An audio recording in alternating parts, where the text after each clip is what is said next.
The Call ခေါ်တန် online magazine ကိုနားဆင်နေကြတာပဲဖြစ်ပါတယ်။ကျော်ရိုးစစ်512မောင်မိုးအေး12345အစင်လိုက်တွေရှေ့နောက်တွေစီးရီးတွေအဲ့အရာတွေပြတ်သွားတာအစင်လိုက်တွေအစီအစဉ်တွေဆိုတာဘဝကိုကြားကန်ထားပေးတဲ့ကျော်ရိုးကြီးလိုပဲ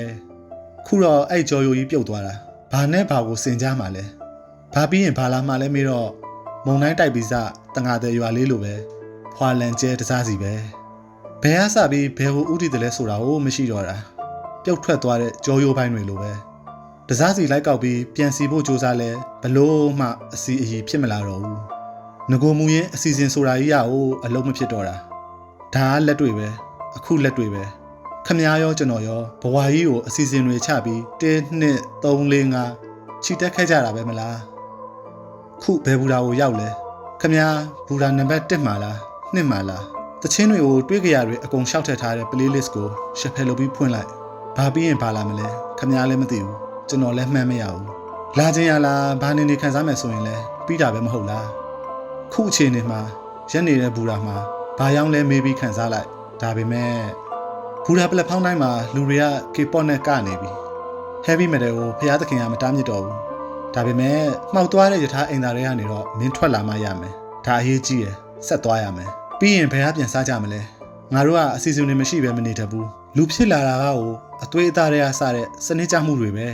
DNA ဆိုတာကိုပဲကြည့်လိုက် Fibonacci numbers တွေကနေပြည့်ထွက်လို့ဘယ်တော့မှရခဲ့ဘူးလဲ Golden ratio ဆိုတာကြီးကိုသိတော့အလှတရားဆိုတာပုံသေးကားချက်ကြီးလိုမျိုးဆိုပဲ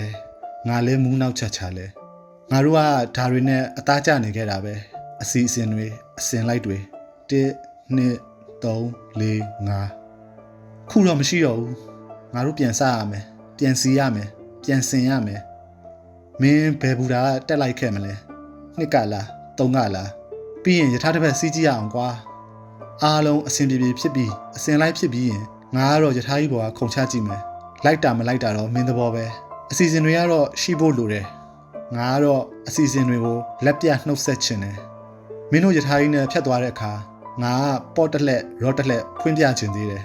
512နဲ့ငါကmosh pit ထဲမှာကြောရိုးတွေပြုတ်ထွက်တဲ့အထိယထာဘောကခုံချ mosh pit ထဲမှာက1 2 3 4 5 21ရက်စက်တင်ဘာ2023ညနေ4:45မိနစ်မှတ်ချက်512ဆိုတာ Lamb of God ရဲ့တခြင်းတစ်ပုဒ်ဖြစ်ပါတယ်။ The Call ခေါ်တန် online magazine မှာဖော်ပြခဲ့တဲ့မောင်မိုးအေးရဲ့ကြောရိုးစစ်512ဆိုတဲ့ essay ကိုကျွန်တော်မင်းချေကခန်းစားရွတ်ဖတ်ထားတာဖြစ်ပါတယ်ခင်ဗျာ။